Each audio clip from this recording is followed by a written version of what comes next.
Day after day, alone on a hill, the man with the foolish grin is keeping perfectly still. But nobody wants to know him. They can see that he's just a fool, and he never gives an answer. But the fool on the hill sees the sun going down, and the eyes in his head see the world spinning around. This is the Community Solutions Podcast. Jason Bradley, Andrew Richter from deep in the bowels of our underground lair, but still more present than Tim Walz during election season. How you doing? Doing good. How are you? Oh, fantastic.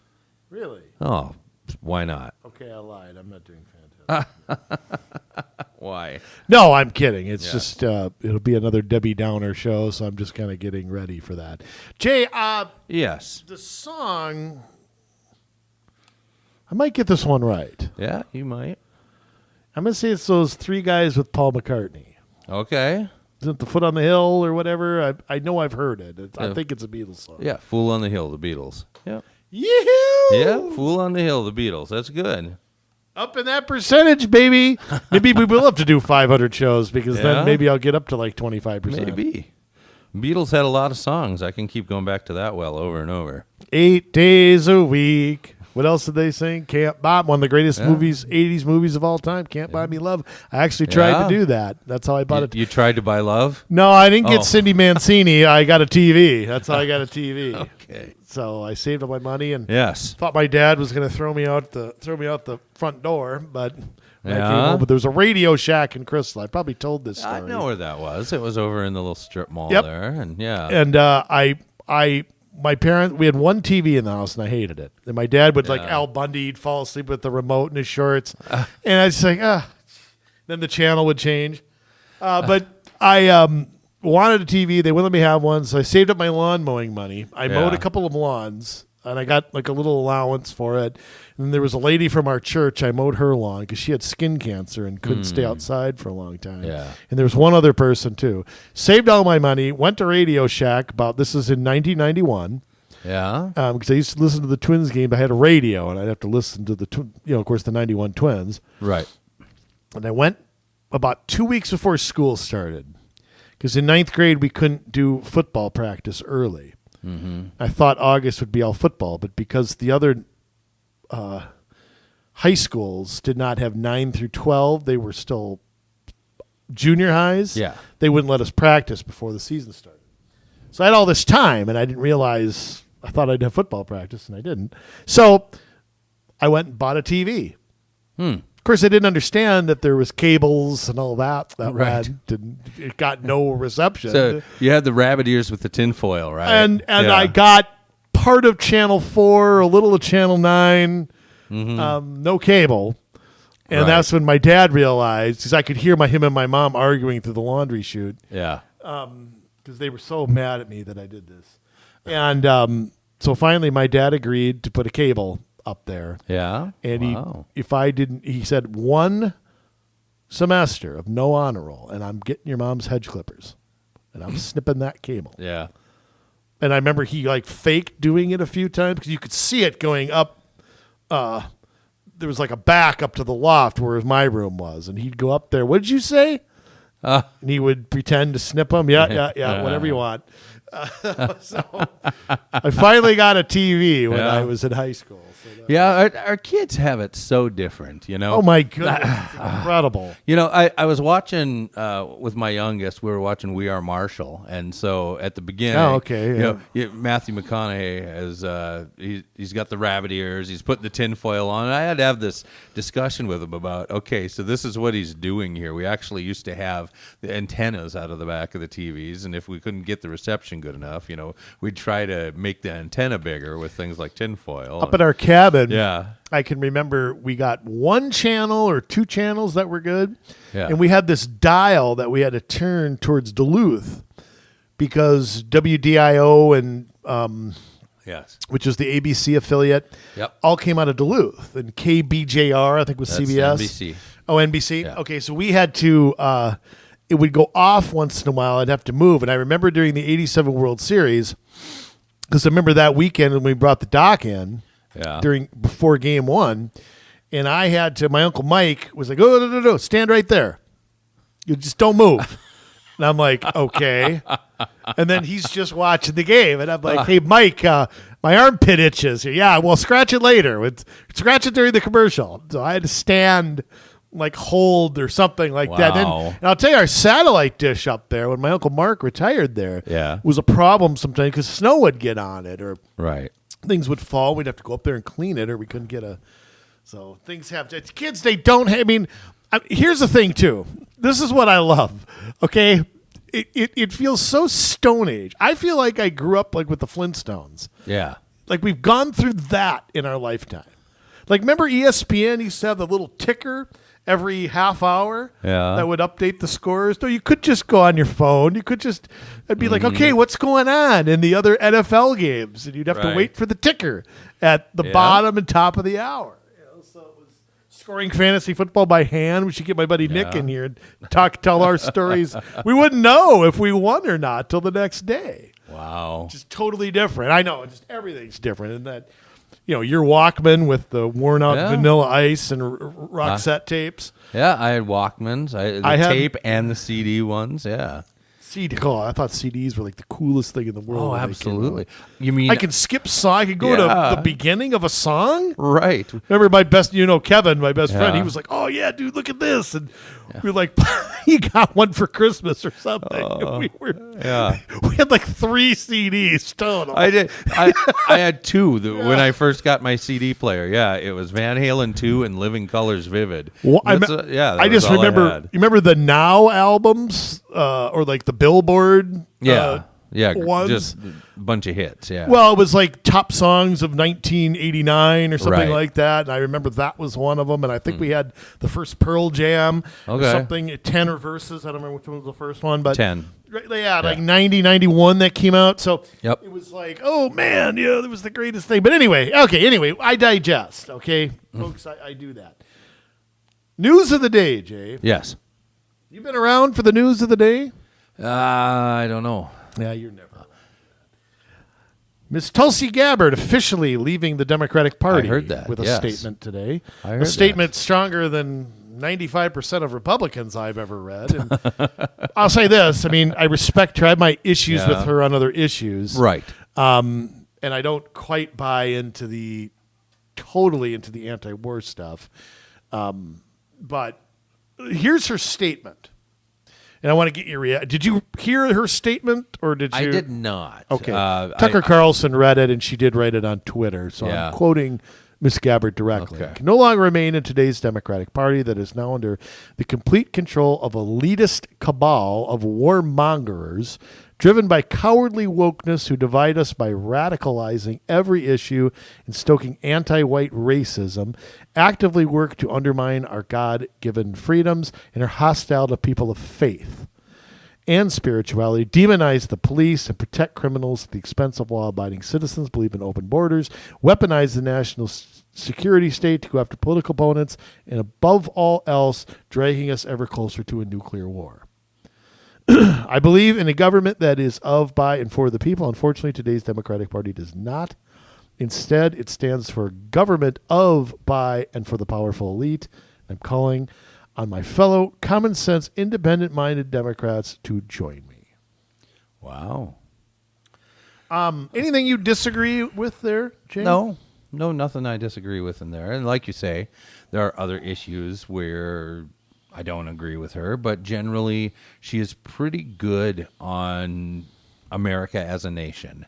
And even though she might have a different solution than I would to a certain issue, there are definitely some. She seems to understand that what makes America great is our ability to self-determine, The only part I disagree with is the elite cabal of warmongers.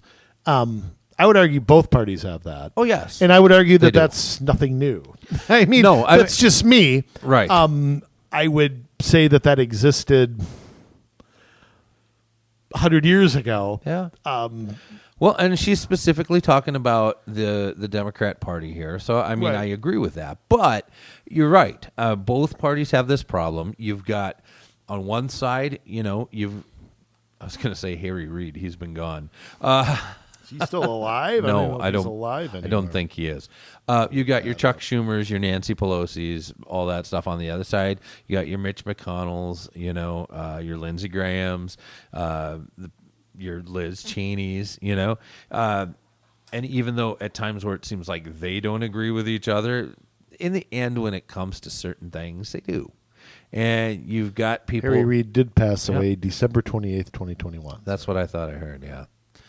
So not so long ago, No. but anyways, both parties do have this problem. It's a party of, for, and by the elites.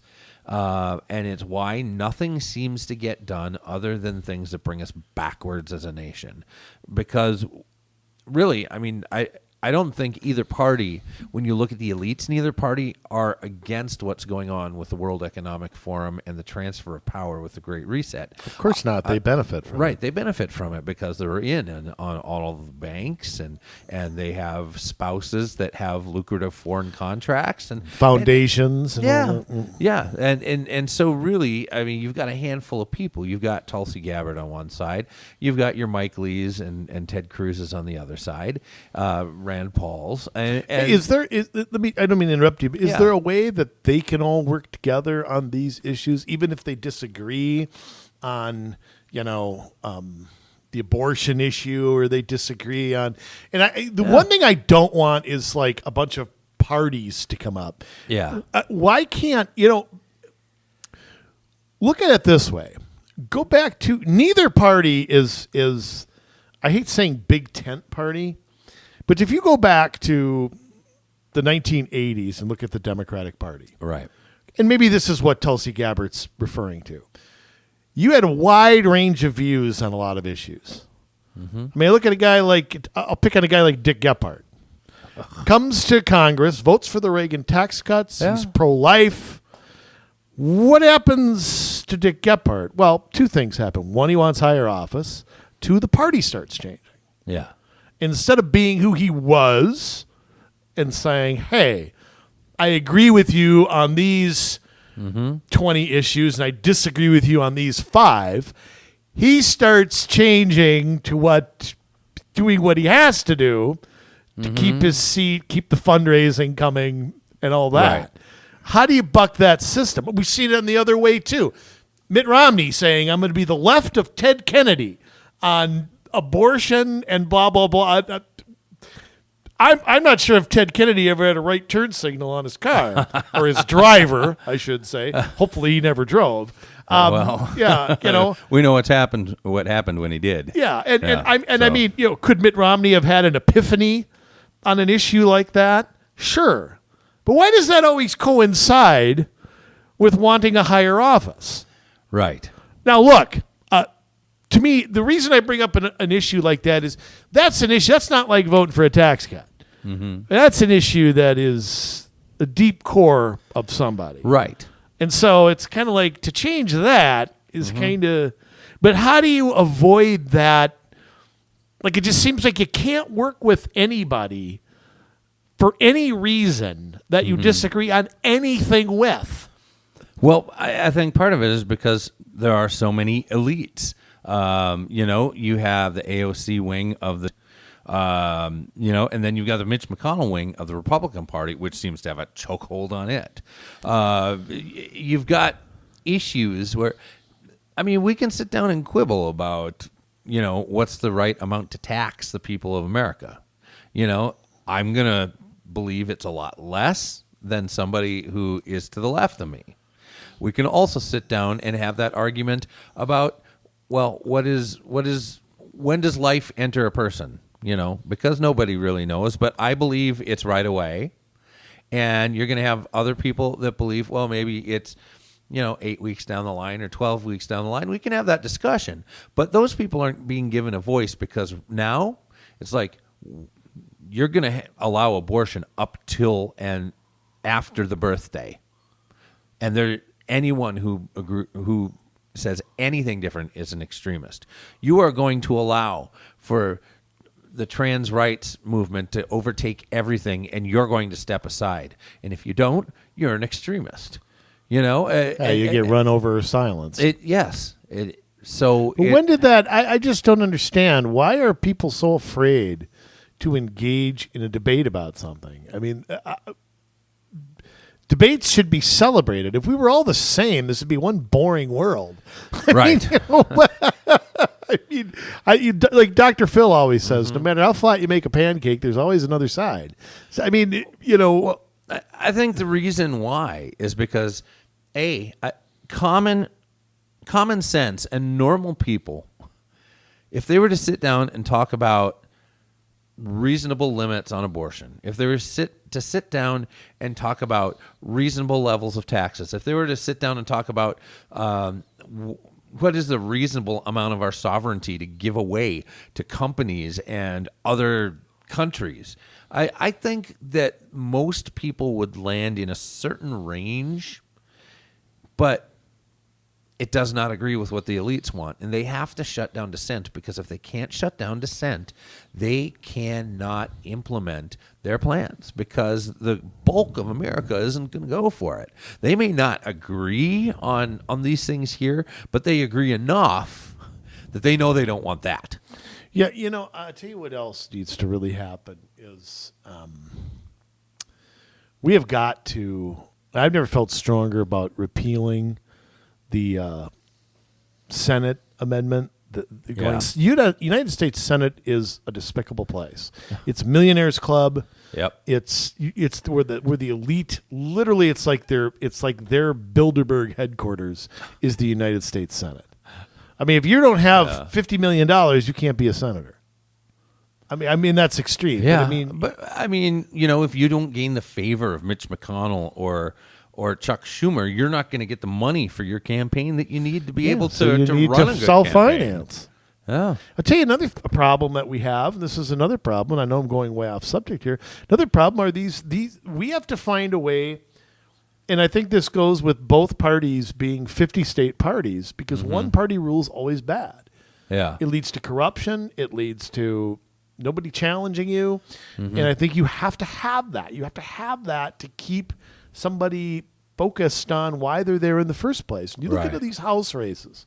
You got 435 of them, and you and I know that less than 100 are really competitive. Right. And there's a lot of reasons for that. One, is redistricting. Yeah. Two is the fact that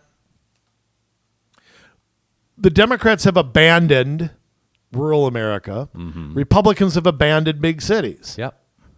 So those people are never going to change. They're more worried about a primary opponent than they are a general election. So they have to stay extreme. Yeah. They have no choice but to vote the party line. They don't. And they're going to get and you know what? They'll lose. That's the thing. They'll get beat. Oh, yeah. So somehow we have to get this. Both parties have abandoned being 50-state parties. Neither one of them are. Mm-hmm. Even like here in Minnesota, there's just like little countries, where one of the two parties basically doesn't exist. Yeah. I think that's terrible. I think it's bad for the country. I mean, if I were, and I just think this is why it is so difficult to come together on anything, because Democrats in big cities are the type of people they're going to elect are going to put off anybody outside of them. And then the suburbs are the purple areas, and that's it. But I will say, as red or as blue as something is at the local level where we have now nonpartisan races, you do have plenty of liberal influence, because you either have a city council or town board or county board that is swayed by, they're either liberal themselves because they're nonpartisan, or they're conservatives who come in and trust their administration and get fed all of this stuff from American Planning Association, League of Minnesota Cities. Oh, that doesn't happen. I've been told that happens everywhere. That doesn't happen. You're lying. You show me a place where that doesn't happen. Antarctica. Well, don't get too hasty. All right. Well, interesting discussion, and maybe one for another day. But it's hard to watch these people who stand on an island. And of course, she's just getting bashed left and right Of by all the course. people who loved her a few years ago. Anybody that stands for something is going to get bashed, and you have to be able to weather that. You have to have tough skin. If you don't grow some thick skin, you're gonna She has fade thick away. skin. You know, she But I'll has tell you thick what, skin. I mean, we have thick skin. But I mean, Yes. look at how Tulsi Gabbard checks all the boxes. She's a woman. She's a minority. Yep. She's a veteran. You know, she served. yeah. She checks so many boxes, and yet who will abandon her the second that they can? Oh, the Democrat Party who abandons everybody. Exactly. Anybody who doesn't toe the line, F them. Yeah. Alan Dershowitz, you should see what he's facing. Yeah. You know, For standing up, he's and I mean, calling he's out. still liberal. He still calls himself a liberal, and yet he's against packing the court. Yeah. He's against Trump's impeachment. He was against, and he spoke up. Yeah. The guy's a professor. I mean, he like him or not, he knows his stuff. Yeah. And sometimes I disagree with him, but he made a lot of sense to me. And now the Yeah. guy's a pariah in the places where Right. he's worked for 40 years. But it's just a testament to how political things have gotten. It's I mean, just- you take Rudy Giuliani, America's mayor, did a great job turning around New York City, did Yeah, a New great York was- job after yeah. 9/11, and he decides to be Trump's lawyer, and all of a sudden he is a pariah. Yeah. They don't look at anything you've done in the past. They don't look at where you stand on anything. I mean, he wasn't a conservative. I mean, he was a Republican, but he wasn't a super conservative Giuliani did the Republican. job he was hired to do in Yeah. New York. I'll say that for him. But and they that's- turned on him quicker than...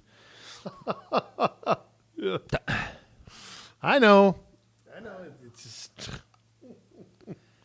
Well, look what they're saying about who's the rapper guy. Kanye West. Yeah. Yeah.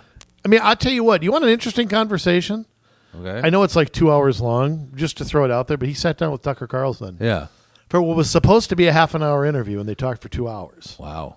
And it was interesting. And one of the things I remember getting out of that, I'll just say it real quick, is Conway Twitty.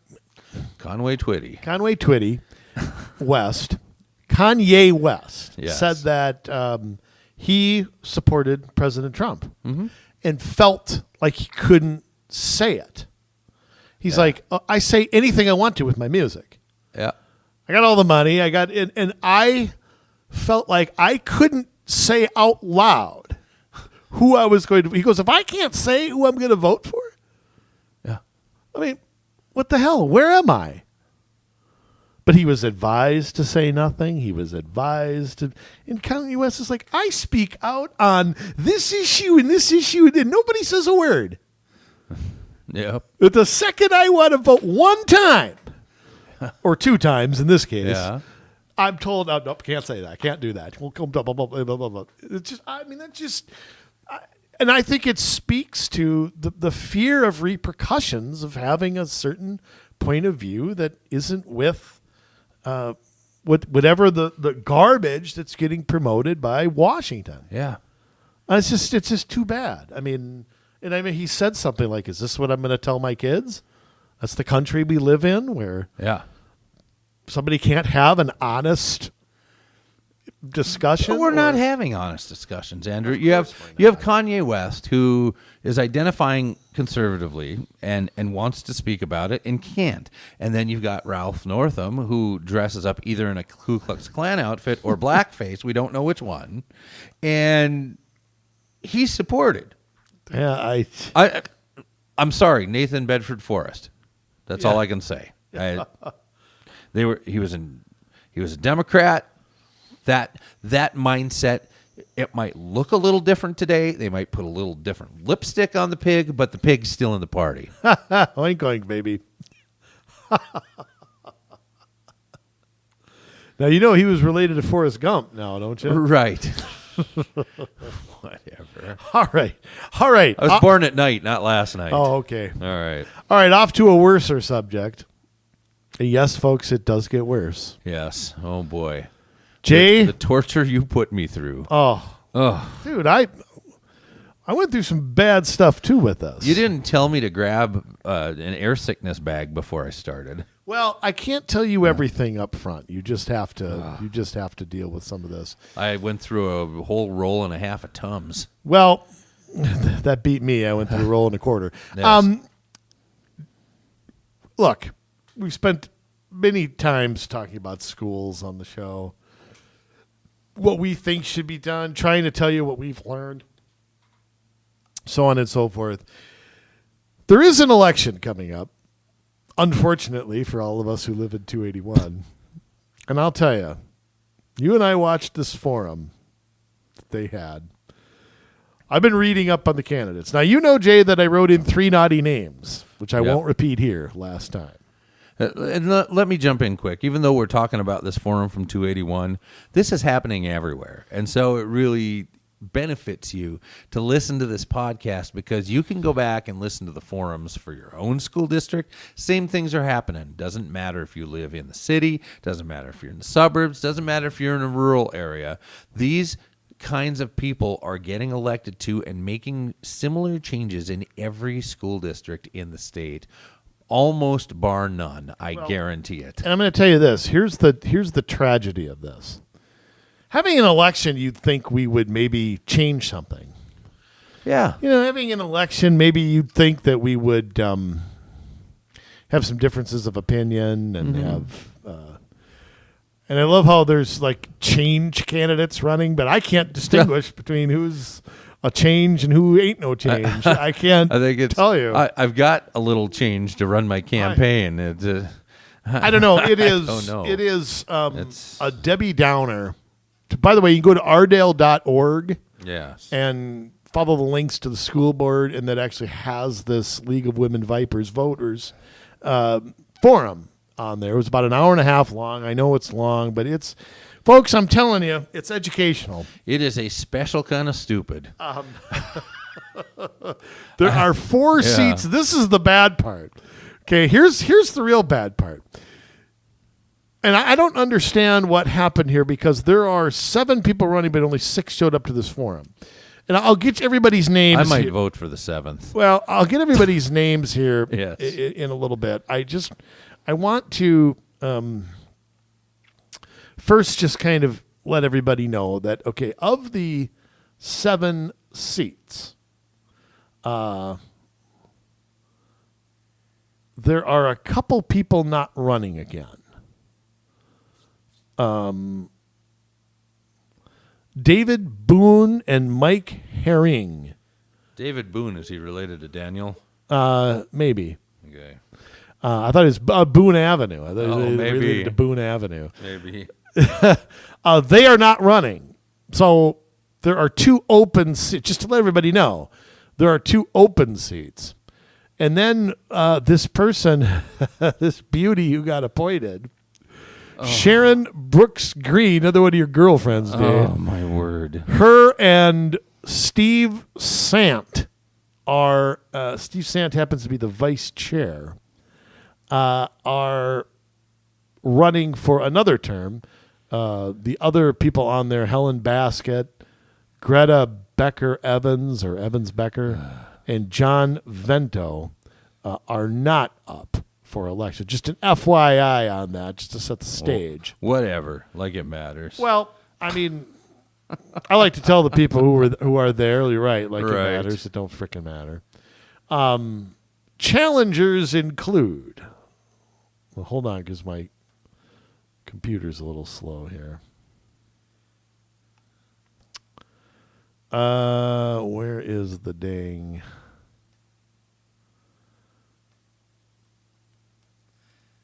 candidate finder? You want me to read the challengers? Yeah, Are the ones who because- showed up? Caroline Long, Aileen White, Jonas George, Read all this. Kim Holmes, and A show favorite, Ms. Renee Bowman. And there's the one that didn't show up. I don't have that name in front of me. I'll get it. Hang Yeah. on. Oh, So those are the goodness. beauties Yes. that are... Okay, I'm on. Yes, indeed. Okay. So now repeat the challengers again, Jay, other than Renee. All right. Caroline Long. Aileen White. Jonas George Cornea. And Kim Holmes. Okay. So So who the hell wasn't there? I don't know. I think the Holmes lady wasn't I there. think she was. Was she? Yeah. Then maybe it was the Long lady. No, she was there. Yeah. Yeah. Okay, maybe they were all there then. Were there 7? I thought I only counted yes, there were 6. 7. Oh, they're in the forum. I Yes. mean. Okay. In the forum, yes. Okay, I'm on crack then. They were all there. Okay. So ignore that part. Ignore that part. Yeah. But now look, and I want to say that if you go to the Secretary of State's page, 5 of them have a website here. I don't know if that doesn't mean anything because that's all when they filed. All right. So, and looking at these candidates, now first I want to set the stage for this. Because if you if you watch this, I was wondering what where I was living when I watched this. I'm seriously. By the way, Sam Sant wanted to challenge Ann Rest. Huh. I don't know what happened. Obviously, he didn't win. Yeah, that must have been on the DFL ticket because Mr. Sam Sant was endorsed by the Robbinsdale Federation of Teachers and had letters of recommendation from DFL legislators. Let me ask a question. He led with that, so that's important to him. Yeah. Now, who else is endorsed by the Robbinsdale Federation of Teachers? That's a good question. But I want to set. You look that up, Jay. I want to set the Okay. mood up here because I am just baffled at what I saw. Now, you think that we're not going to have mask mandates or something brought back to this school district or something like that? Yeah, I'm. Watch this debate, okay? And all you saw, people were like sitting in what looked like hockey penalty boxes. Yes. And they were, some of them were wearing masks. One lady kept her mask on the entire time.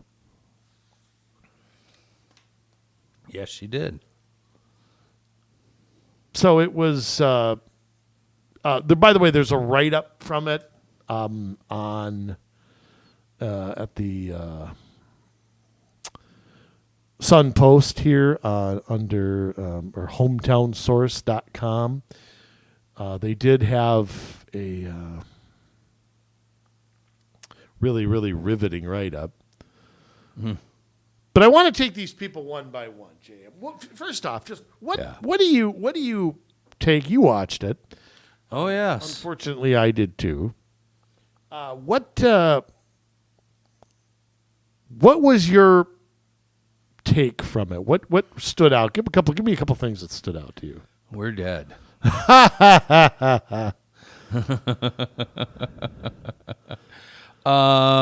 There's not very much difference between these people.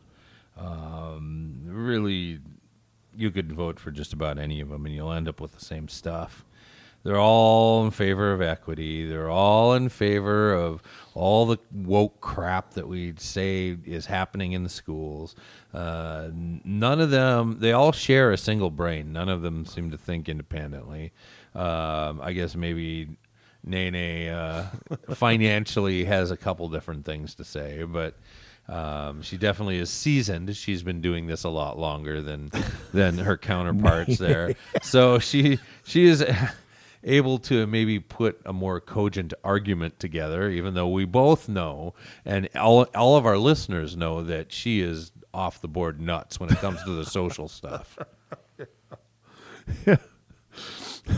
Well, and here's the thing. I consider that the most important thing. The financial stuff is what it is. Government wastes money. What's the news there? Something I've been saying since I was in the crib. So I don't know. This is what I get. This is what I had fun with. was the opening statements, because I love Oh, how goodness. they, quote, identify themselves. Yes. That's my favorite part. I will say, Renee came out of the box swinging. She didn't talk much about herself at all, which is kind of how we coach people to do debates in the opening statement. Well, she should have called us, Jay. Yeah, We she could've, should you have. know. Although I'll say she did pretty good in her opening statement. She went right after the existing board and said that they're wasting money and they're doing this wrong. Oh, and that's they're what doing she's that running wrong. on. And yeah, and I hate to say it. every other. Oh, go I ahead. hate to say it, she's not all wrong in No, what she said absolutely either. not. I mean, I'll give her credit. there is truth to what she's saying. I don't know that I heard clear solutions. No, but everybody else for their opening statement. Hi, my name is XYZ. I've coached Little League. I can stand on my head for 5 minutes. I've lived in this place for 3.2 years. I have 8.4 children. I've had 74 abortions. It's like everything that you never want to hear from people. It's like, okay, what does this tell me?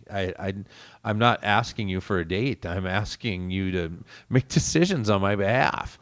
That's the whole point of a republic. Well, and here, listen to this. Yes. Okay, one of your favorites, Miss Brooks Green, identified herself as the member of the school board that was unanimously appointed by her fellow school board members. She then went on to say that she was on the board for the benefit of our students and didn't take lightly her role as the superintendent's boss. Yes. Mr. How do you say him? Well, I'm glad you did leave this to me. Cornea? Yeah. Cornea? We'll call him Cornea. Cornea, yeah. Listen to this, why he's running. I want to make sure my daughter is able to grow up in a school district where she gets a good education, feels safe, and learns the gifts of a tolerant and diverse society. Oh, Hallmark card. Ms. Holmes identified herself as a 22-year resident of the district, mother of 4 district students, active volunteer, blah, blah, blah, blah, blah, blah, blah, and will bring resources from the national nonprofit Sandy Hook Promise into the district. Yes. She said she appreciated the district for having a diversity of students. Well, it's not really the district's call, is it? No. Yeah, it's whoever lives there and enrolls. I'm sorry. I didn't know the district. I didn't know the district did that. Miss Long Yes. introduced herself. Boy, she's a beauty. Everything she does is about race. Every Everything. single thing is about who's a honky and who ain't. Yeah. There's nothing. Every time the microphone is on her, As a person of color. she we can't see it, but she has to remind everybody she ain't no honky. Right. Okay, got to hear that 8 times. Right. Now, you and I preach, Jay, that you do need to hear a few things a few times, but I don't need to hear it 23 times. Yes. Okay, I mean, I there's a few marbles up in my head here, but listen to this statement. Authentic in You're going to be able to get through this? Hold on. Just give me a second. Maybe you should do it on helium. This is going to be, reading this is going to be Rebecca Knockerish, I think, as far as laughing. Give me a second here. Yes. Okay. I've never seen these words all together, but I'm going to try. Authentic inclusion of student and family voices, mitigation of historic and present inequities, improved transparency and community engagement are key action items I believe needed in Robbinsdale schools, said Long. Oh, hey, notice nothing about student achievement. No. Nothing about students getting skills they need as an adult to get a Nope. job and compete in a global economy. It's all about who feels good, who doesn't feel good. If you don't feel good, go to the nurse's Yeah, office. it's all about what color you are. It's all about who's on free and reduced lunch. There's nothing new here. I haven't heard. Come on, we've heard all this crap. Oh, we did hear something new from her, though. She was on the negotiation board with the Minneapolis Teachers Union that struck the deal with the school to have honky teachers fired first. So we did learn something new about Ms. Long. And it's Well, not we're good. moving on up. And All right. it's not good. So you want that coming to Robbinsdale schools? Mr. Sant, we'll move on. Oh, boy. The board's vice chair, another beauty, said at his time on the board, he helped hire 2 superintendents. Yippity-doo-dah, They that's kind of your job. Stunk. Good job. He's advanced racial equity. He's worked to close the achievement gap. Really? I haven't seen it closed there. Yeah, everybody's test scores went down. Yeah, they all closed went the down, gap. but he went to hell in a handbasket. Convert schools to community schools. Huh? And we changed the school start times. That's another big thing. Oh. So kids can sleep in a little more because when they sleep in more, they learn better, right, Jay? Oh. You snore a little longer, then you learn better. I do. They can stay up later playing video games. Remember, if they do Right. that. And of course, he has, like you said, been in. I don't know. I can't find the Federation of Teachers. I don't care. Yeah, I found the website. I wasn't able to find nothing. Oh, who they endorsed? Okay, don't matter. Aileen White said that she is a. Oh, thought you said you lean white. I'm like, what?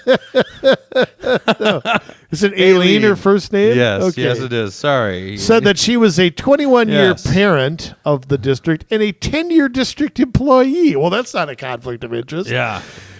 She said for the past 4 years, she's been attending routine school board meetings and other district meetings and felt a lack of transparency that invited her to run. Well, those are new ideas. Quote, I never got the right answers, or you just didn't like what you heard, and I got to go dig further and further, said White. I'm inspired, Jay. I don't know about Yeah, you, but boy, I'm inspired. I don't know. When she said that, I thought, well, maybe she's a little different. And as this went on, I found out she's really not. So, Well, in the first question they asked, now first off, I'm Yes. just going to go through. I just want to go through the debate a little bit, then we'll kind of go Yeah. off on each candidate. Because they almost agree. Renee almost has another point in this. yeah. I'm not trying to make her look good. I'm just saying she almost made a point. Yes. Okay, candidates were asked what they would do to stop the exodus of students due to open enrollment over the past 6 years. The district has lost somewhere between 4,500 and 5,000 students. I don't know if I That's- believe that, but That's a lot if that's I true. mean, I don't know how that's counted, though. Yeah. I mean, so I don't. I'd have to see specifics, but White said the administration needs to conduct thorough exit interviews to better understand why students are leaving the district. Can I ask a question on that? Sure. That is a problem Yeah. because you know what's going to happen. They're going to come up with predetermined questions to try to get the answers that they want. And Now, I people would- aren't going to be honest. And again, if there's I really, would be. if there's, I would be too. Yeah. If there's really 5,000 families leave, if that's really true, Yeah. how many people do you got to go survey? I mean, quite frankly, of course, that's at our expense. You got to figure, why they left. Mm-hmm. It's discipline. It's academics. Yep. It's implementing. I can tell you why. You don't have to survey these Yeah. people. It is radical sex agenda. Yep. It's race. That is why they're leaving. Now, they may not put it that way, but you've got to look. You got to assume that you're failing, and that's why. Mm-hmm. So going to talk to people who left 6 years ago doesn't give you the info you need. You have to just assume we suck. It's kind of like this. Let's say I am a baseball team, and I've noticed for 6 straight years my attendance has declined. Yeah. I don't need to go survey those fans as to why they're not there. Right. I know why they're not there. Either your team stinks, your stadium sucks, your concessions blow, it's too expensive, it's too hard to park, people don't want to go to Minneapolis, whatever, all the above. Yeah. It ain't rocket science. How long is it going to take? It's going to take them 6 months to survey people. It's going to take a year. It It sounds good, but it sounds good, but to me it's more bloviating. Yeah. It's not problem solving. You're going to waste another school year surveying people? Yeah. And then how long will it take to come up with solutions? Oh, there'll be a what do you call it? A vision, a new district vision. Right. Remember under Sicoli, they decided they were going to focus on academic excellence? Yes. How'd that work out? Just wonderful. Bowman Yes. agreed that families need to be surveyed. This is not where but she did throw out something that I didn't know was going on. that there are inconsistencies with programs from school to school. One school has music, one school has art, another school doesn't. Yeah. And that I didn't know that was going on, and that is a legitimate point. That why is music class at one school and it's not at another? Yeah. I mean, I think that is a legitimate thing. That I think it should be in every school. I agree, and art's important as well. Yep. I mean, they all need to be there. Long agreed that the community should be asked. Boy, hey, Wow. she said, quote, as a person of color, she knew there was a sense of disenfranchisement and felt it from honky families as well. Well, then what does that have to do with... It's everybody. color It has you are? nothing to do with race if everybody feels that way. Hey, white people said the same thing to me. Well, then, It's not a color issue. My goodness. Cornea said the same damn thing. Yeah. Sant said the district had tried to survey families, but he's felt that the data was too sparse to make assumptions about the whole group. In other words, he didn't like what he heard. Right. And he said he'd like the district to do a better job marketing itself Yes. to potential students and families. To let them know what we have. Yeah. I got an idea.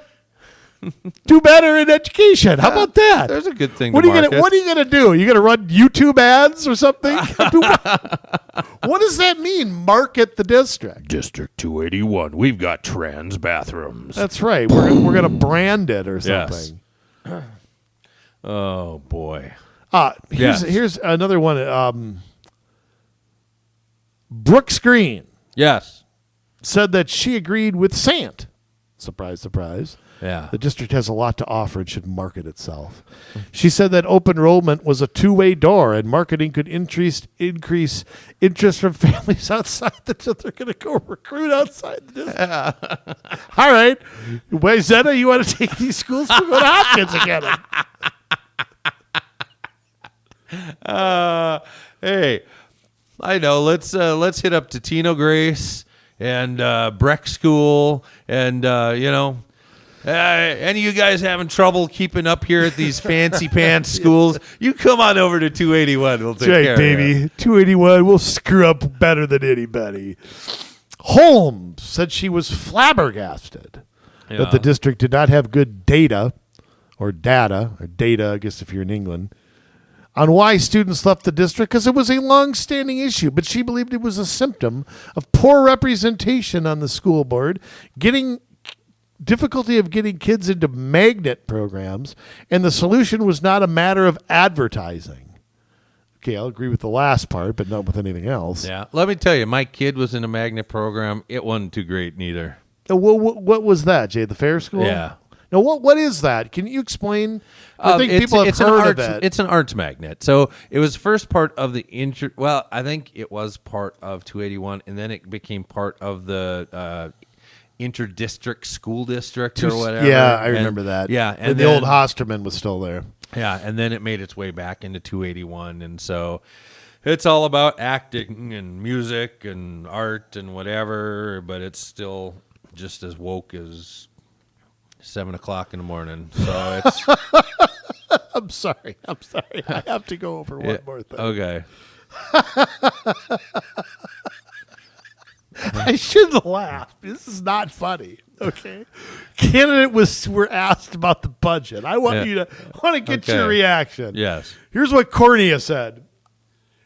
Now you tell me how hard hitting this is. Yeah.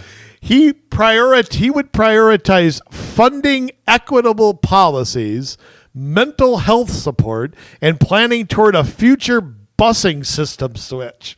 So there's the big budget ideas that are going to bring great education to 281. I think the next Einstein might be coming up. What do you say? Yeah.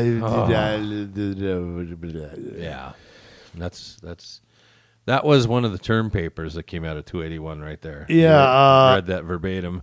Holmes seems a little confused, saying that she prioritized spending that affects the classroom versus being invested in administrators or consultants.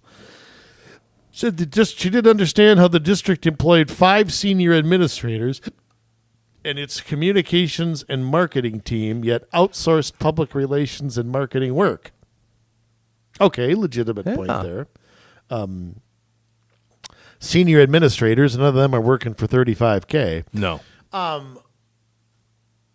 Sant, he said nothing important that I care to. Yeah. Except he wants to see. Oh, he does Everything say was something. great. No, he Yeah. said he'd like to see greater investment, in other words, spending Yes. in mental health support and fully fund child nutrition. Yes. That was important. Question. Now, don't these don't these schools get money from the state based on the number of free and reduced lunches Yeah, federal too. and federal money? Okay. So they're already getting money. Well, yeah. I mean, and they're also getting the money that people pay for lunch tickets. Yeah. I mean, they're getting. Right. It's all thrown into one kitty. And do we have any evidence that kids are getting shortchanged at lunch? I know. All I know is if child nutrition. When you say that at a school, that is, I want to say that my mom's ability to make a sandwich Yeah. and to give me an apple and like a bag of Doritos Yeah. was better than anything I could possibly eat in a school. No offense, okay, but when the chicken is bouncing around on the table, okay, I'm sorry, but They had a few meals I liked, but not many, okay. pizza was always rubbery. I just think of some of those meals. Jay, you eat that- anything that's in front of you, Well, so I don't want to. That's true. I don't want to.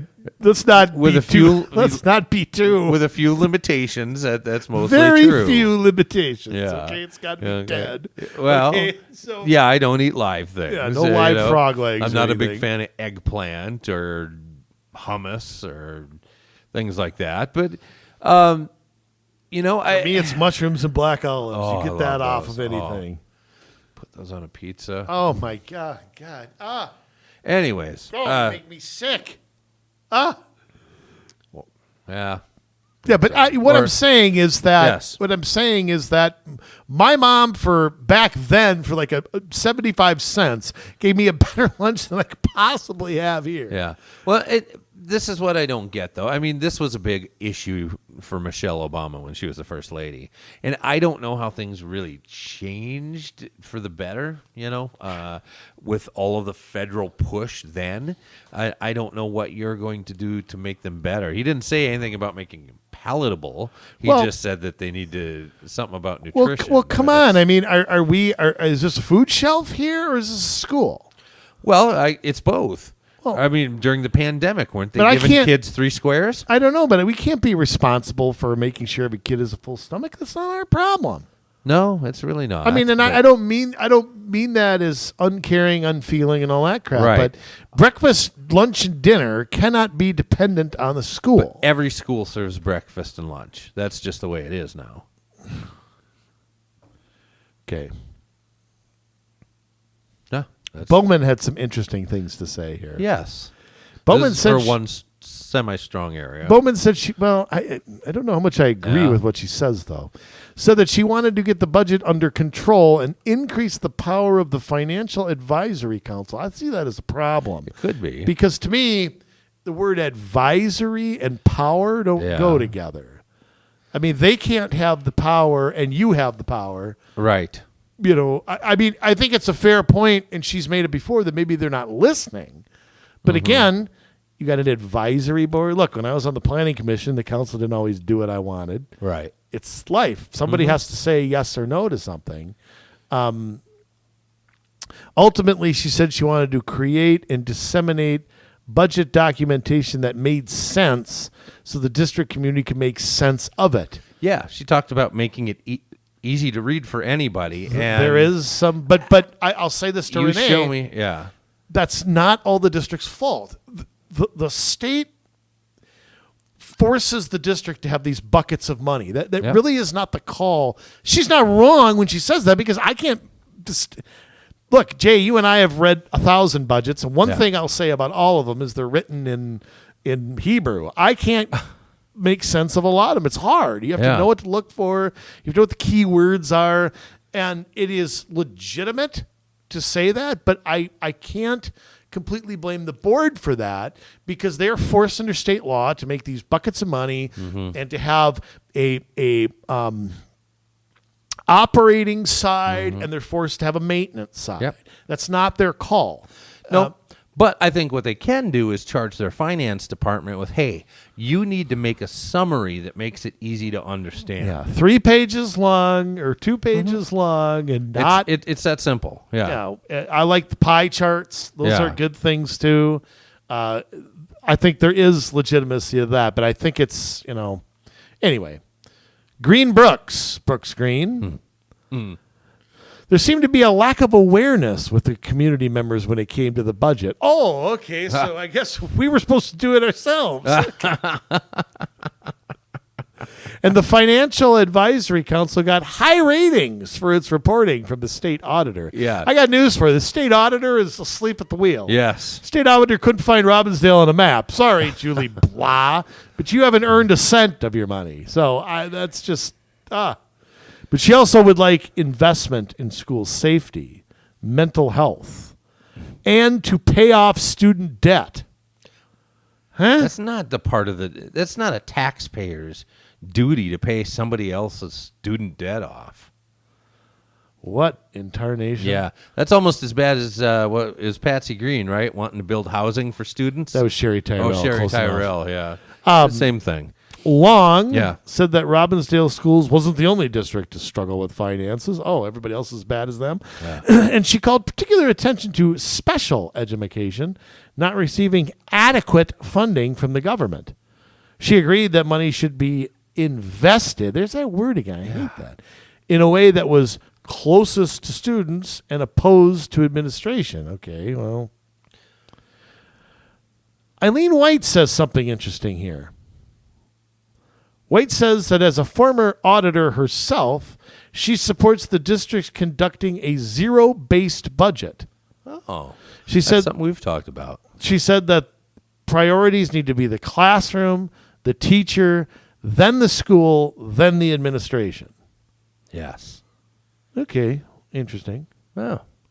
I don't necessarily disagree with that. Hard to implement that though when most of the funding they don't control. But Right, and you've got administration that are under contract to make 6 figures or more a year. You've got these, people that are in charge of equity and they make 6 figures a year. You've got superintendents making 6 figures a year. You got other administration within the school making high 5 and low 6 figures a year. Definitely. Okay. Yes. We have to go over what they say on curriculum, and then we'll get out of here. We're still doing good. They asked Yes. about what candidates about concerns about curriculum should be handled. Brooks Green says that she would invite ideas for change from a policy perspective. She said she was interested in greater blah blah blah blah. Bowman said that parent-teacher communication was the best place to begin. She liked the idea of an educational campaign. See, this is what I don't like. Yeah. Of district residents without kids to combat hearsay on social media. And she called people out as liars and Pretty much. Yeah, And no, we're she spreading did. misinformation. Yeah. Which is baloney. We've had people literally on this show who have shown us surveys that Yes. kids have gotten. Look, this is Renee being naked here and saying, look, I ain't stopping CRT. I ain't stopping LGBTQ LMNOP. I ain't stopping any of it. You can talk all you want, but I'm not gonna do this. And if anybody is talking about it, they're lying. Pretty much. Yep. Cornea said that parents can opt out their kids out of certain lessons if they had significant concerns. Why should they have to opt out? But the parents don't know what their kids are being taught because it's being hid from them. You got to be kidding me. And is the actual curriculum out there for the parents to review? No, it's not. So how do they know if it's something they agree with or don't agree with? Well, and I'll tell you what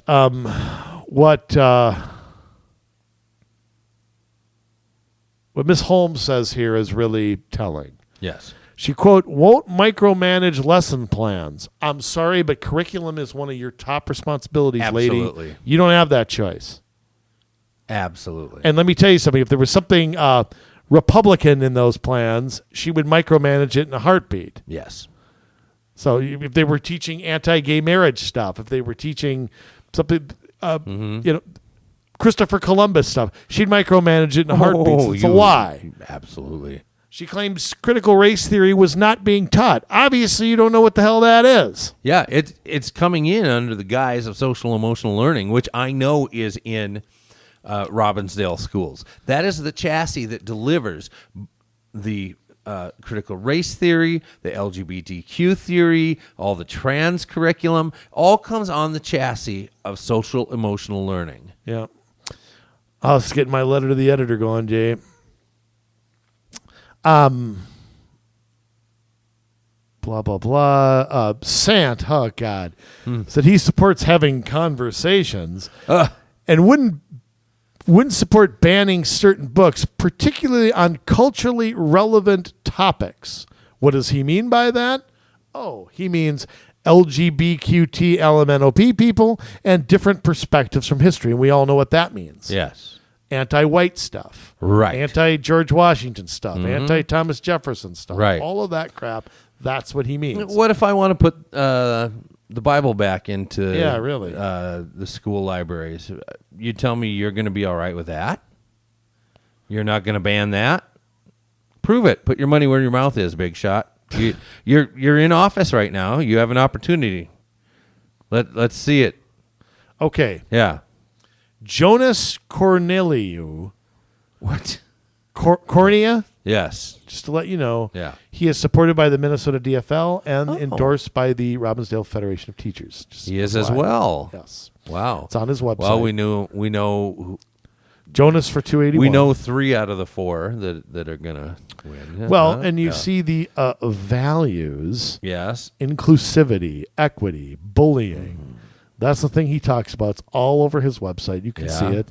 Jonas for 281schools.com. And, I don't know that there's anything else to say about him. Other than that, he's got a nice, colorful website. But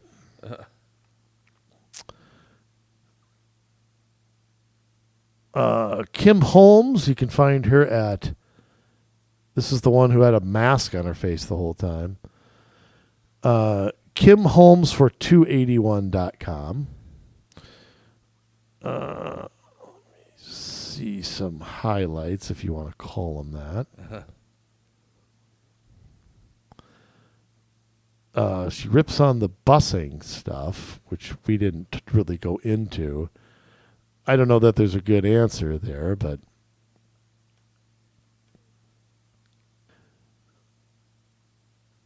School is the last place students and their families should have to worry about gun violence, physical and sexual assaults, and bullying. Here's my question. Are you going to stop the failed policies of not using race to decide things in suspensions and all that? There's not really a solution here to this. Budget must be balanced, blah, blah. I'll say this about Miss Holmes. I see nothing on here, once again, nothing on here about,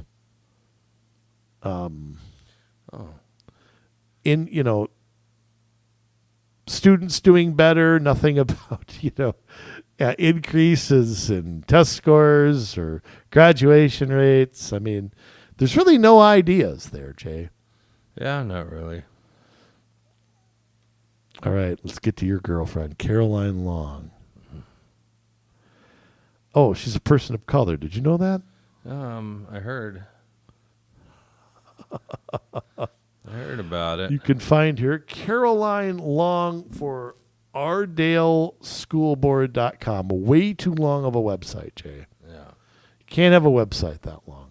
My vision for this district: increased staff of color, active and unapologetic advocacy for our schools to be fully funded, implementation of comprehensive restorative practices to create more equitable and successful learning environments. transparent and varied structures for elevating students and family voice, influence, and decision making at district site level. Does that inspire you? No. Now, once again, I don't see anything here, any goals, any measurable things when it comes to testing, when it comes to, graduation rates, Right. getting a job. It's Well- all just about making people feel good. Yeah, I can't argue with that. That's definitely what it is. Miss Brooks Green, Oh goodness. endorsed by the local DFL. Oh, there we go. See, there's the third one. I must say, after hearing her speak in this, oh goodness, sorry, I just opened up her website and whoever did her website stretched her picture out. Do you Yeah, it see looks that? like a map of Greenland.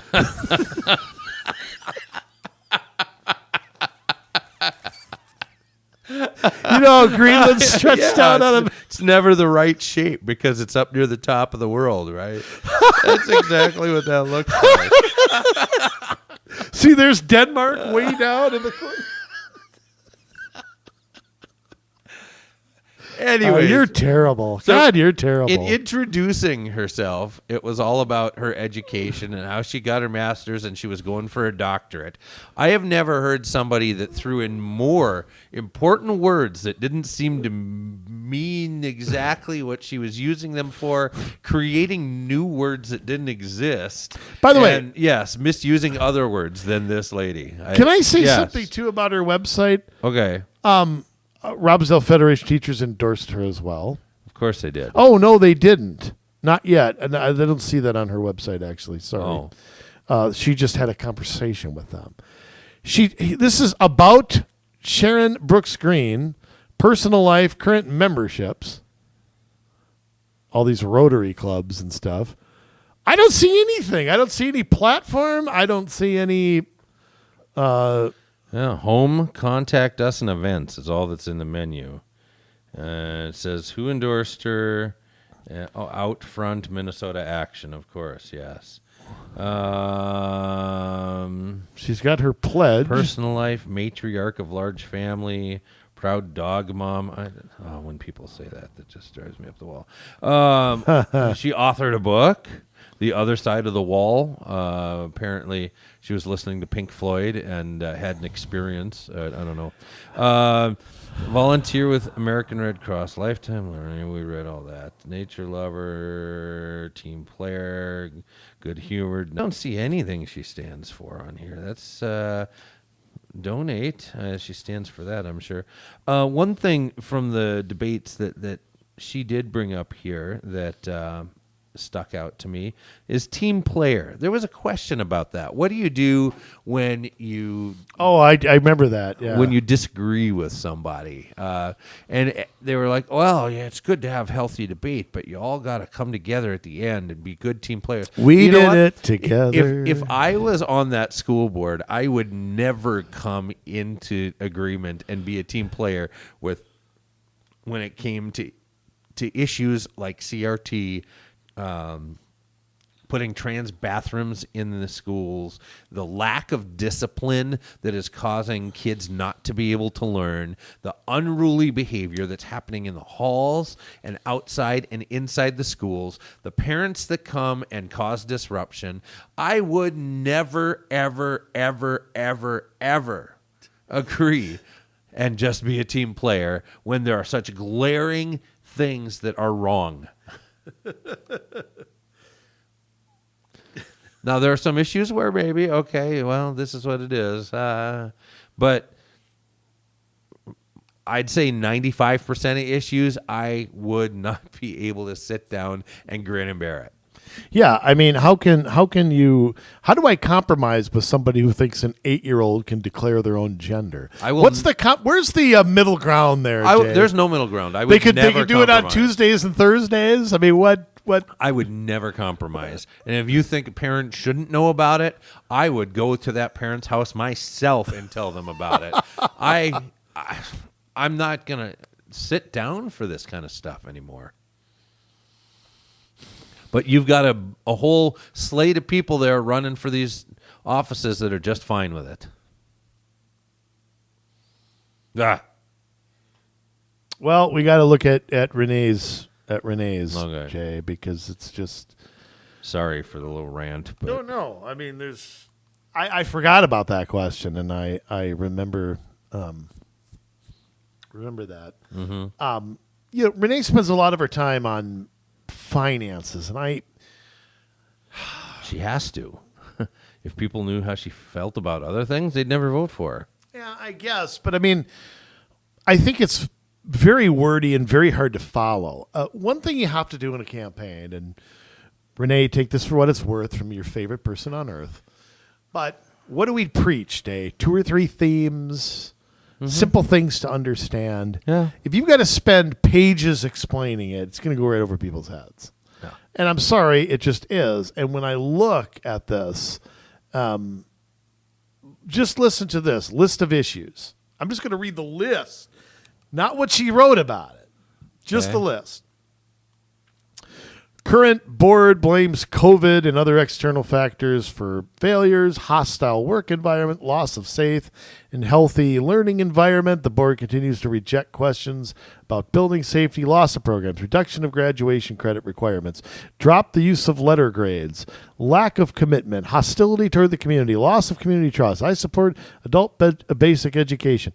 The amount of rent paid for something or other, but debt added, budget deficits, declining student enrollment, lack of bus issues. Okay. Holy I don't even shit. remember any of that. Okay. That is like 20 things. I'm not even getting into what she said. Now, I can get behind a few of these things, especially the not giving letter grades and reduction of graduation requirements. I disagree with some programs that are in and out.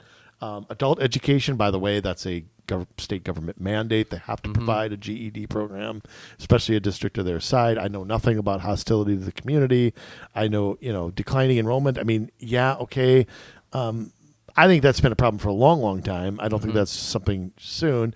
But, I mean, how in the world can somebody... Jay, if you and I sat down and listed 50 issues, I bet we'd find some we disagree on. Maybe not, we're not very far apart, maybe, but maybe some are more important to you than they are to me. Some are more important to me than they are to you. You list 30 things on a website, okay? Take it from me. You're going to find, and you know what's going to happen? You're going to get hung up on 1 or 2 of these instead of talking about the 20. You know what I'm saying? It's just, you cannot use a website to rant. Right. It doesn't belong on yourself. And she's got a blog where it goes even further. And there's just one after another, after another, after another, after another of, rants and...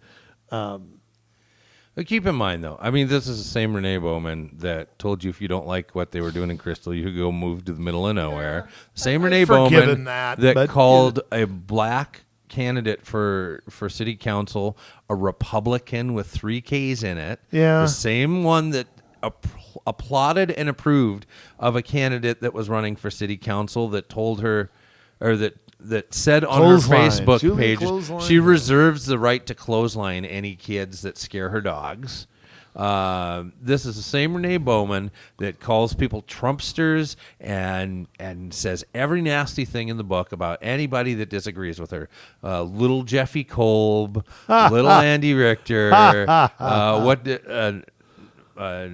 I'll refrain from repeating what she said about Nancy LaRoche. But yes, it was even more vile than that. Well, I will say I do like what she says about the Robbinsdale Federation of Teachers. What's the guy's name? Ponytail? The guy who's... I just remember he has a ponytail. That's right. all I know. But she's, I guess, didn't show up for teachers union endorsement. It's funny because Renee's never been shy about taking a union. Right. I mean, her husband is a union boss. Yes. So, I mean, it's... yeah, there's, again...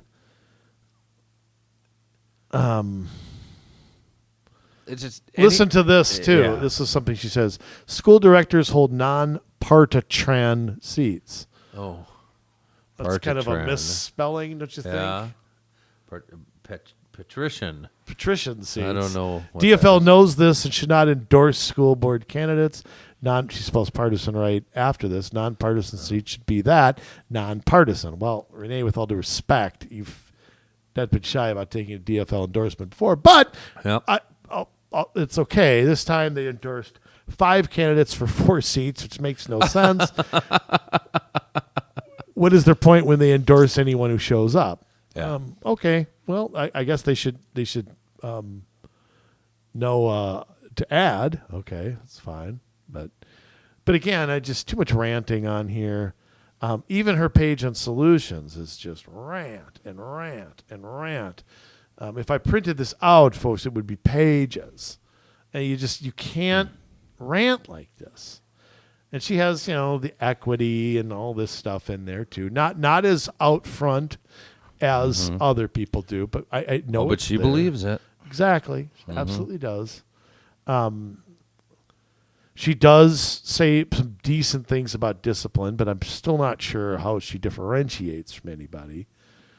I mean, I don't know, Jay. It's a pretty grim. Yeah. It's pretty grim to look at this. Right, it is. But like I say, this is going on everywhere. Just found out recently about White Bear Lake School District that they had put in a policy that they were going to any school, new schools, any remodels, whatever, all of their bathrooms go from here on out, elementary school on up, are going to be for both sexes, and the stall and including the door and the walls are going to go from the floor to the ceiling, and everybody has a common hand washing station in the middle. This is going on everywhere. You think you're safe, you think your kids are safe, they're not safe. They're not safe. You put them for, maybe I should save this for the sermon, but you put them in the care of these people for hours a day, for years of their life, and you expect them to come out of that not having changed. That's not possible. Well, and I also think it just, it's bad all around, folks. It's bad, period. I wanted to say something about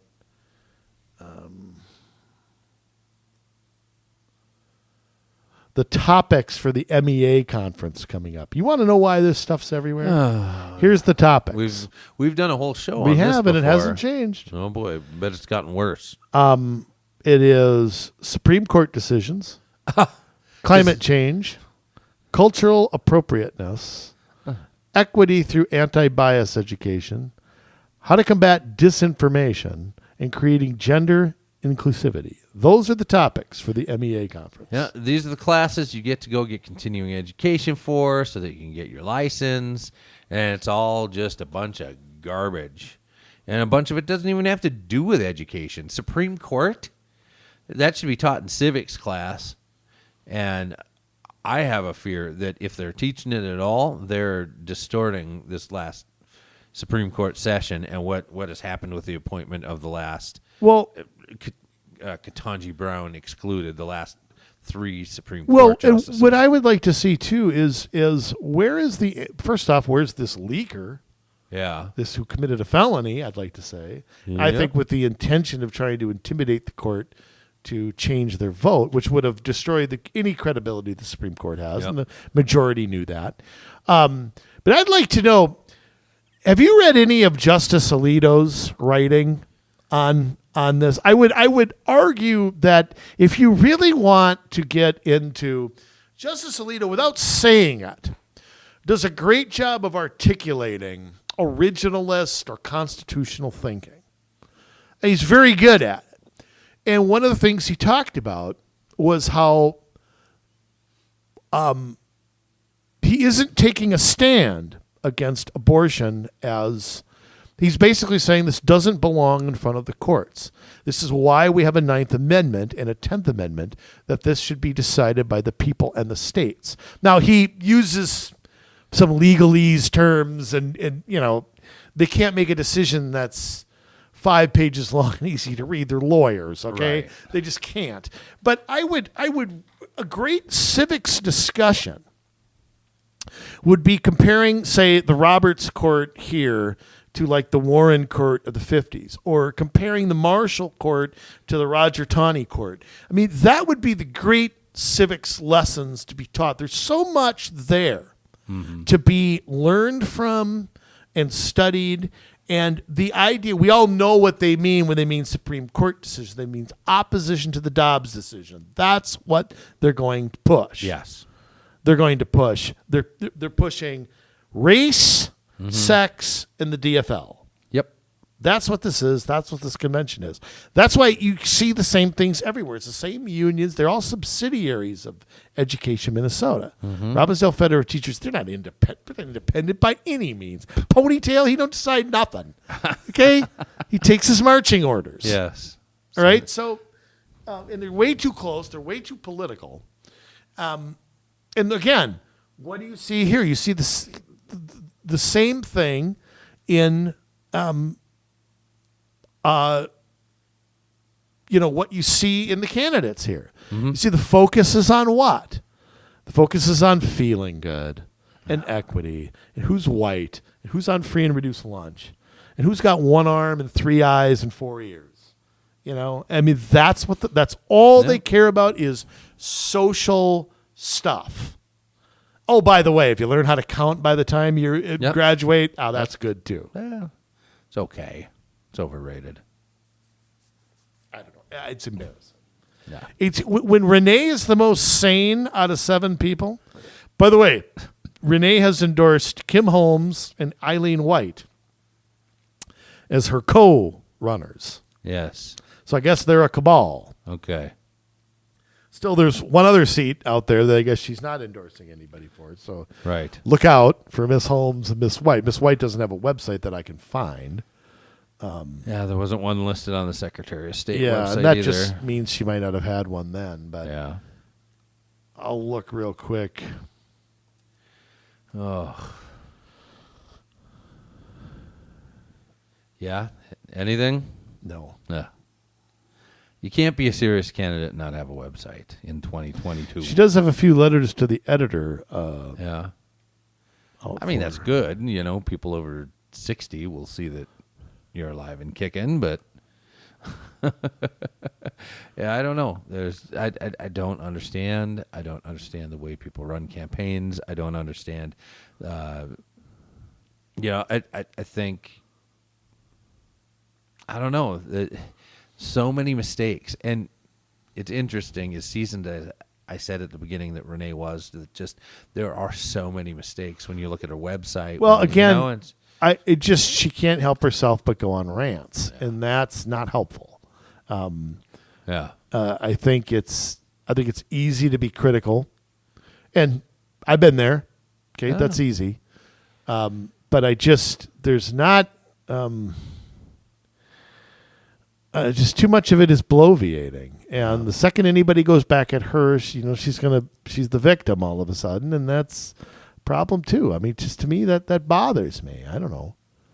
Right. I don't know what to do. I don't know what to do there. I think I'm going to write a letter to the editor endorsing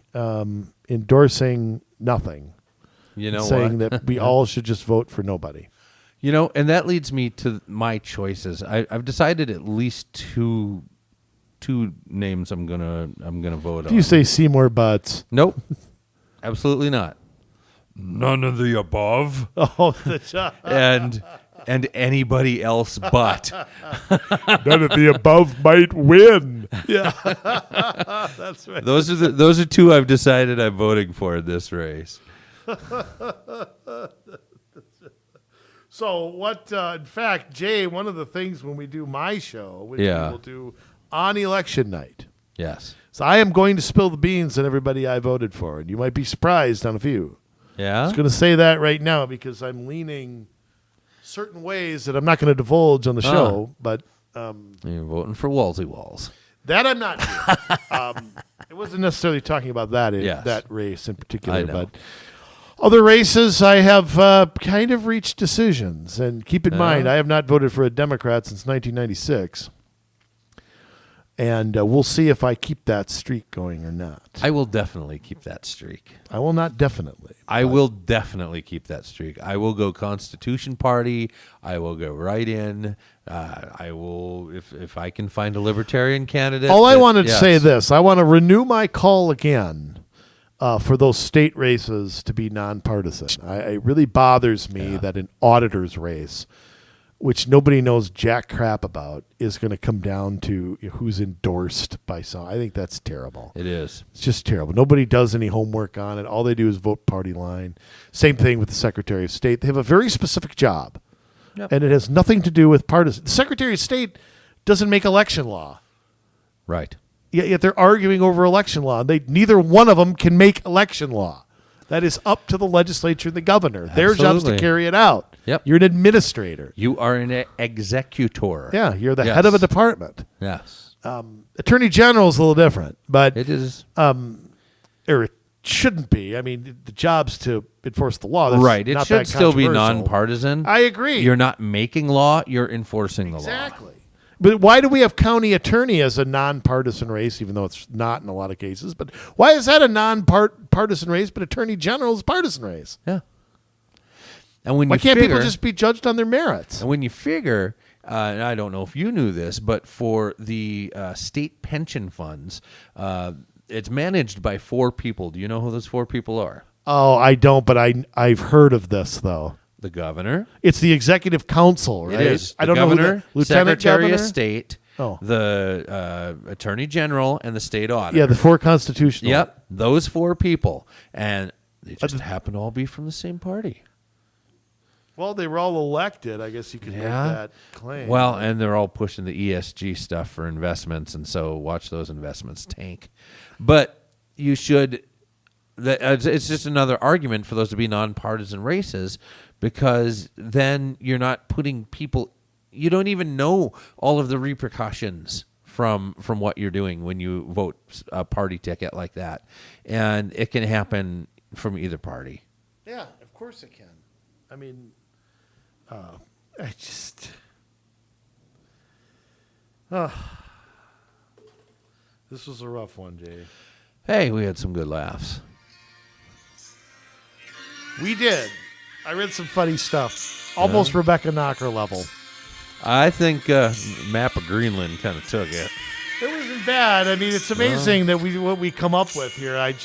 We didn't fall off our chairs and laugh for an hour and a half like we did that time. But anyhow, ladies and gentlemen, we know election day is approaching, but we need words of inspiration. Styling and profiling, jet flying, limousine riding, wheeling, dealing, son of a gun. Jason Donald Bradley, the 4th, 5th, 6th, 7th junior. Take it away. Thank you, Andrew. Although on this show, Donald ain't my name. Just saying. All right. Oh, goodness. Well, if that wasn't rousing, huh? If that just wasn't the most fun you've had in a discussion over the last 24 hours, I don't know what is. Our schools are broken. Our schools are broken, and we don't know how to fix them because they have done such a masterful job. They screw up everything, but they have done a masterful job at keeping parents and taxpayers out of the loop, drawing if you will, a division, a wall of separation between parents and the school districts, so that we can never know what's really going on, so that we can never get any answers, so that we can never be able to get the true facts, the evidence to support what we all feel in our hearts. For years, referendum after referendum after referendum, we're being told it's for the kids. You got to pay this money because if you're not, you're taking kids, the money right out of the kids' hands. Oh, really? Can you show us a trail of the money so that we know how you're spending it? Are you being a good fiduciary of our money? Are you being a good steward of our money? Well, none of us know, because none of us can see where it's going. We don't know. They've been talking about class size reductions for decades. Are the class sizes any smaller? I think they're about the same as when I went to school. Maybe we've seen a reduction of 3-4 kids. I don't know. I seem to remember them topping out about 31, and now they're at least in the high 20s. That's all the progress we can make in 20 years? No, we've got people that are worried about everything but. They got to make sure that those superintendents get paid, and we got to have the money for the equity directors, and we got to have the money for the manager of this and the director of that. Oh, we got people on a union scale, Billy just got his master's degree. That means we got to pay him a lot more. And don't get me wrong, teachers probably get the short end of the stick on all of the salary decisions that get made. Well, the supervisors and the superintendents and the administration walk away with money falling out of their pockets. And they get these parachute deals where if they decide to step away from the district, or even if they get fired, that they still get these lucrative contracts where they have to be fulfilled. And it's wrong. You're stealing money out of the pants. You're stealing money out of the wallets that belong in the pants of parents across these districts. That comes right out of the classroom. It comes right out of what you pay teachers. No. You guys have such bloated salaries, but yet you don't have to produce results. I think your salary should be tied to results. What about that? I think if you can't produce a higher level of graduates at a high level of knowledge, a high level of not just getting kids through graduation, but actually learning something and preparing them for their future, then you know what? I don't think you should be getting paid the big bucks. If you're not able to put together programs to get kids into the trades and help them find what they want to do with their life, then you don't deserve the big bucks. And that's what these school boards need to be doing. No, they just, we're not going to get the right superintendent because we're not going to agree to pay him, over 6 figures a year. You know what? So what?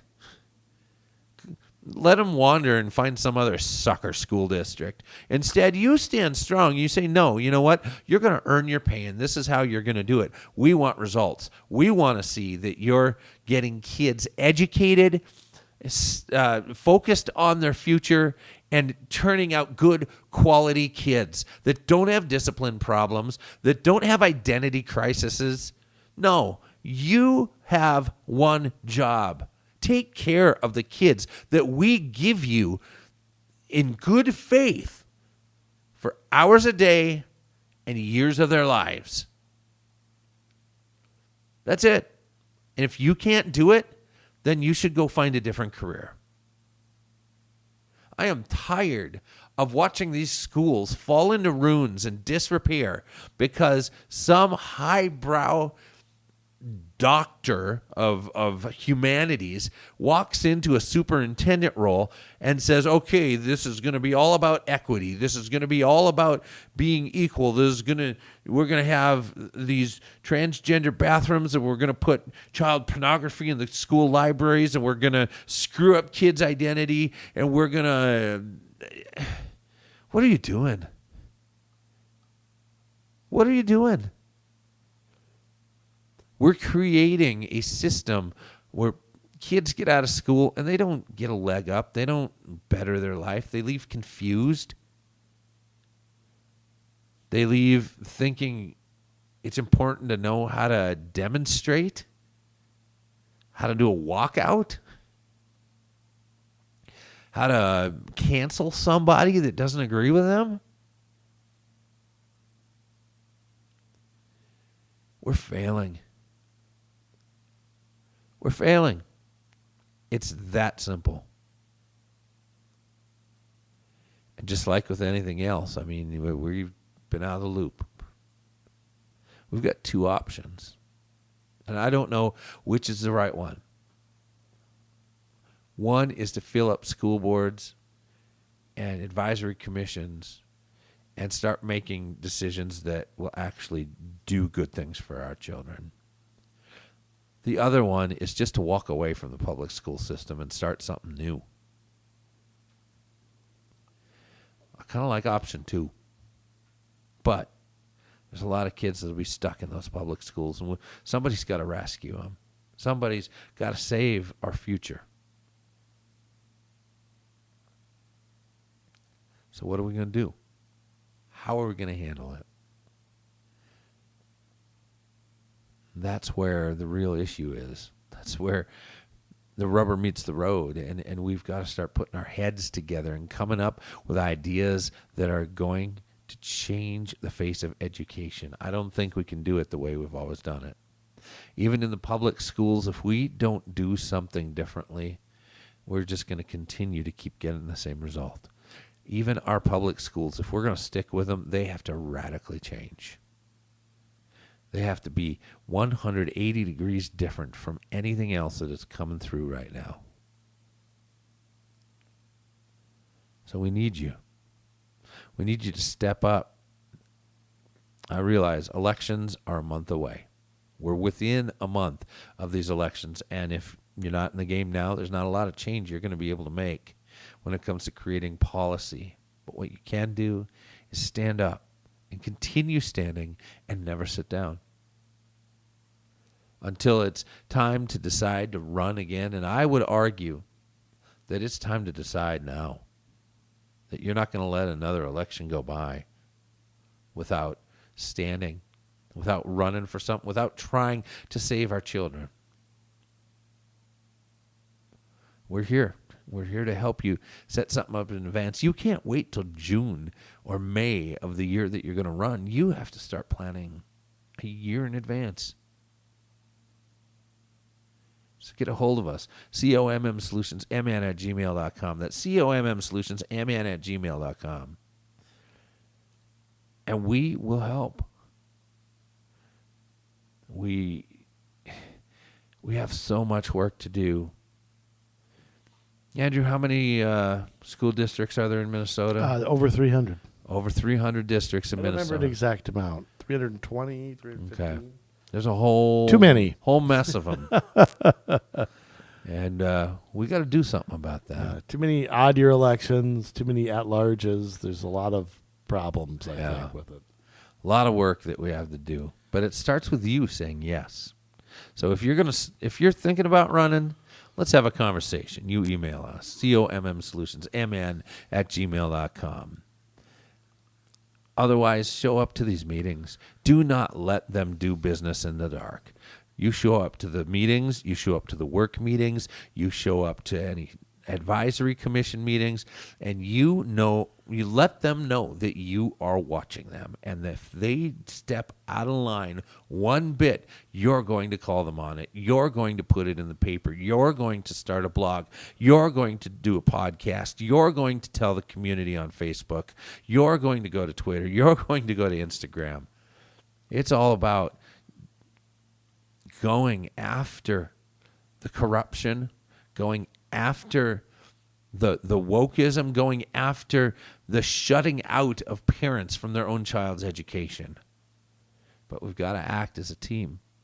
We cannot do this alone. It's time to make a choice. What are we going to do? We love you, Minnesota, but now it's your turn to get to work.